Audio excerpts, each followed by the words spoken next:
Assalamualaikum warahmatullahi wabarakatuh. Waalaikumsalam warahmatullahi wabarakatuh. Alhamdulillah wassalatu wassalamu ala rasulillah Sayyidina Muhammad ibni Abdillah wa ala alihi wa sahbihi wa mawalah, amma ba'du. Alhamdulillah, pada malam hari ini kita kembali melanjutkan kajian Bulughul Maram, masih di dalam Kitabus Shalah, yaitu kitab tentang sholat. Bab yang pertama yaitu Babul Mawaqit, bab tentang waktu-waktu sholat, hadis yang ke 128. Wa an Abi Barzah al-Aslami radhiyallahu anhu, dan dari Abu Barzah al-Islami radhiyallahu anhu, qala, beliau berkata, Kana Rasulullah sallallahu alaihi wasallam yusallil asra.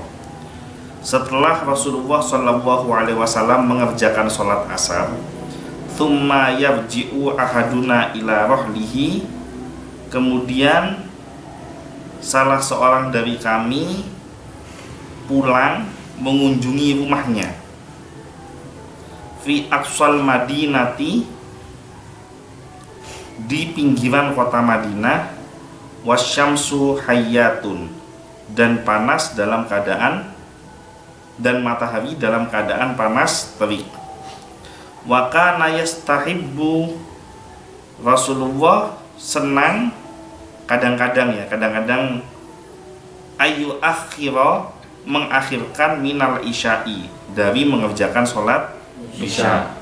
Wa kana yakrahun nauma qablaha, beliau tidak menyukai tidur sebelum sholat isya. Wal haditha ba'daha, dan tidak menyukai berbincang-bincang setelah sholat isya. Wa kana yanfatilu min sholatil ghadati, dan beliau mengerjakan sholat subuh dalam keadaan yang gelap. Hina ya'rifu rajulu jalisahu, sampai-sampai seseorang tidak mengenali orang yang duduk di sampingnya. Wa kana yaqra'u bisittina ilal mi'ati, dan beliau membaca Al-Quran antara 60 sampai 100 ayat. Muttafaqun alaihi, diriwayatkan oleh Imam Bukhari dan Muslim. Ngerti nggak maksudnya? Nggak ngerti. Ada yang bilang ngerti, ada yang bilang enggak. Nah, yang ngerti silahkan jelaskan kepada yang enggak. Berarti tidak ngerti semua. Ya, jadi dari hadis ini menceritakan bahwa pertama, Rasulullah SAW itu sholat asar. Setelah selesai sholat asar, itu pada waktu yarji'u ahaduna ila rahlihi fi aqsal madinati wasyamsu hayatan. Jadi Rasulullah itu selesai mengerjakan sholat asar ketika seseorang pulang ke pinggiran kota Madinah. Masjid Nabawi ini ada di tengah kota Madinah. Pulang ke pinggiran kota Madinah dalam kondisi matahari masih panas terik. Jadi artinya benar-benar masih di awal waktu sholat asar. Jadi mendahulukan sholat asar. Kemudian mengenai masalah sholat isya, Rasulullah yastahibbu ayu akhira minal isya'i, senang mengakhirkan sholat isya. Jadi senang sholat isya menjelang subuh, bukan menjelang subuh, menjelang sepertiga malam berakhir. Dan biasanya dikerjakan bersamaan dengan qiyamul lail. Jadi sehabis sholat isya dilanjutkan dengan qiyamul lail, ditutup dengan sholat witir. Bukan subuh, subuh itu lain bab. Jadi ini masih bab isya. Nah, kemudian kebiasaan Rasulullah, pertama, yakrahun nauma qablaha, tidak senang tidur sebelum waktu isya. Artinya ba'da maghrib tidak suka tidur. Makanya orang tua kita itu selalu memarahi kita tidur ketika maghrib, beni ada tengin coba. Karena Rasulullah tidak suka tidur sebelum masuk waktu isya. Maka kita sebagai umatnya Rasulullah, kita mencontoh Dan ternyata dari sisi kesehatan juga tidak bagus tidur pada waktu maghrib gitu. Jadi Rasulullah tidak menyukai tidur di waktu maghrib. Wal haditha ba'daha, dan tidak menyukai juga berbincang-bincang, ngobrol setelah mengerjakan sholat Isya.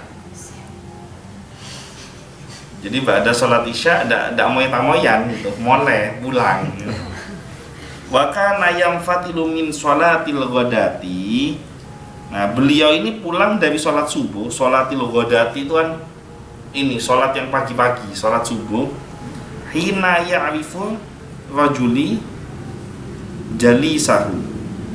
Ketika seseorang, bukan pulang, beliau menyelesaikan sholat subuh ketika seseorang tidak mengenali teman duduk di sebelahnya. Jadi maksudnya dulu kan Masjid Nabawi itu kan tidak ada lampunya. Ini kan kejadiannya 1400 tahun yang lalu.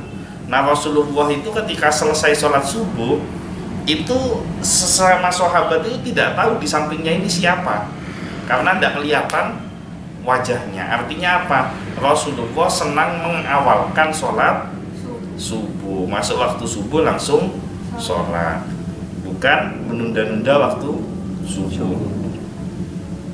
Wa kana yaqra'u bisittina ilal mi'ati.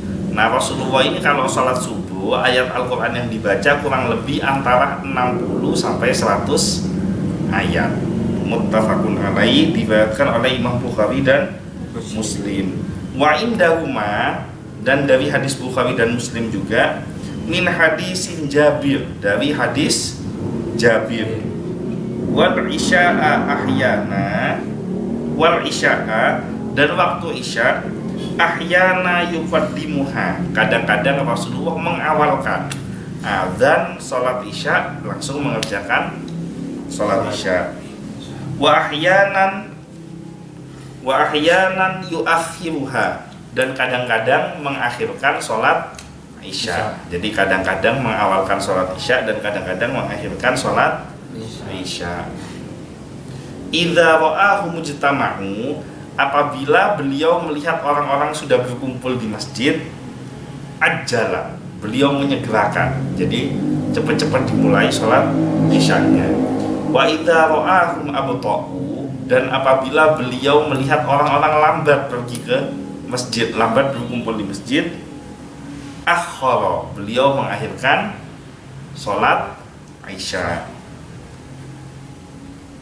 Wasubha, dan waktu subuh, kana Nabi sallallahu alaihi wasallam yusalliha bi ghalasin.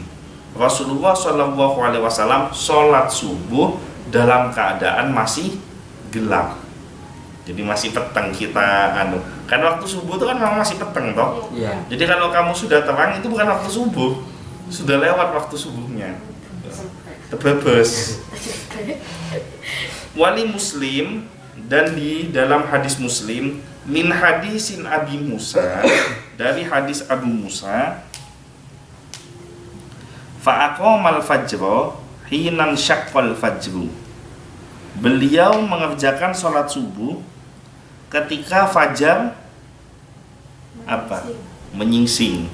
Apa Madura menyingsing itu? Melengser, orang terbit kok lengser. Ketika mulai muncul, ya, ketika mulai muncul, menyingsing ketika mulai muncul. Wan nasu la yakadu ya'rifu ba'duhum ba'dha, dan manusia, orang-orang hampir tidak mengenali satu sama lainnya. Jadi beliau mengerjakan sholat subuh dalam kondisi antara satu dengan yang lainnya hampir-hampir tidak mengenali karena peteng, itu karena masih peteng. Bisa dipahami? Bisa.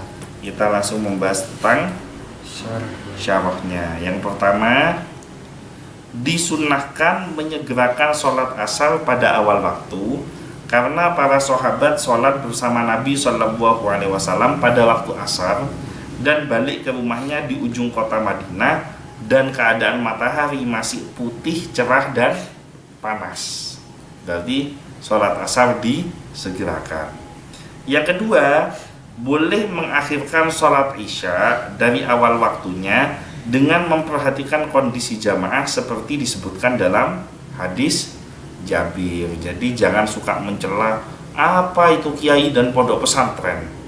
dari habis maghrib sholawatan sampai tidak sholat isya, bukan tidak sholat isya, diakhirkan sholat isyanya, dan ada dalilnya gitu. Kadang-kadang Rasulullah mengakhirkan waktu sholat isya.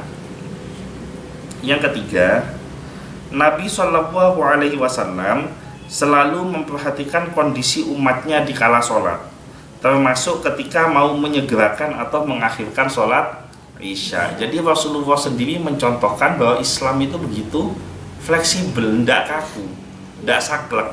Nah, sementara sekarang ini banyak kelompok-kelompok yang kelihatannya kayak yang cik sunnahnya gitu. Ini saya mengikuti sunnah Rasul ini. Ternyata Rasul sendiri orangnya santai. Istilah anak zaman now itu, Rasul itu slow. Tidak ngotot-ngotot, tidak ngoyo yang model-model orang-orang radikal itu. Nah, ini contohnya. Dilihat jamaah kumpul, ya disegerakan jamaah isyanya. Jamaahnya telat kumpul, ya sholat sendiri ditunda, mengakhirkan sholat isya. Yang keempat, dimakruhkan tidur sebelum isya karena dapat melalaikan dari sholat isya berjamaah. Jadi tujuannya kenapa tidak boleh tidur maghrib, karena alasan utamanya adalah nanti tidak jamaah sholat isya. Yang kelima, dilarang begadang dan ngobrol-ngobrol ba'da isya karena sulit nantinya melaksanakan sholat malam dan sholat subuh. Adapun begadang karena ada hajat seperti menuntut ilmu, melayani tamu, atau ada maslahat besar untuk kaum muslimin, maka dibolehkan. Jadi bukan tidak boleh begadang, tapi kalau seandainya tidak ada faedah apa-apa habis isya sebaiknya tidur. Yang keenam, disunnahkan mengerjakan sholat subuh pada awal waktu. Jadi masuk sekarang jam berapa masuk waktu subuh? Jam 3? Setengah 5. Setengah 5, setengah 4, sekitar 3.30-an kok, 3.32, 3.33 sekarang itu yang wilayah Bujur ya, 3.32 seingat saya, kalau enggak 3.34. Enggak, setengah 5 ya kesiangan sudah. Setengah 4 itu sudah sholat subuh. Yang ketujuh, disunahkan memperlama bacaan ketika sholat subuh. Jadi waktu bacaan sholat subuh cek maca modal kulhu. Ya kalau kunut kan, kalau madhab syafi'i ya sunnah muakkad, dianjurkan untuk membaca kunut. Nah, surat yang dibaca dianjurkan minimal boleh surat kulhu boleh, tapi diawali dari wadduha sampai An-Nas, kan sudah kurang lebih 60 ayat gitu. Ya, ada pertanyaan sampai di sini? Jadi kalau tadi waktu-waktu sholatnya, kalau sekarang kebiasaan Rasulullah yang berkaitan dengan waktu sholat. Ada pertanyaan? Gak ada. Mudah-mudahan semuanya panjang umur, sehat, selamat dunia akhirat, mendapatkan syafaat dari Nabi Muhammad SAW. Al-Fatihah.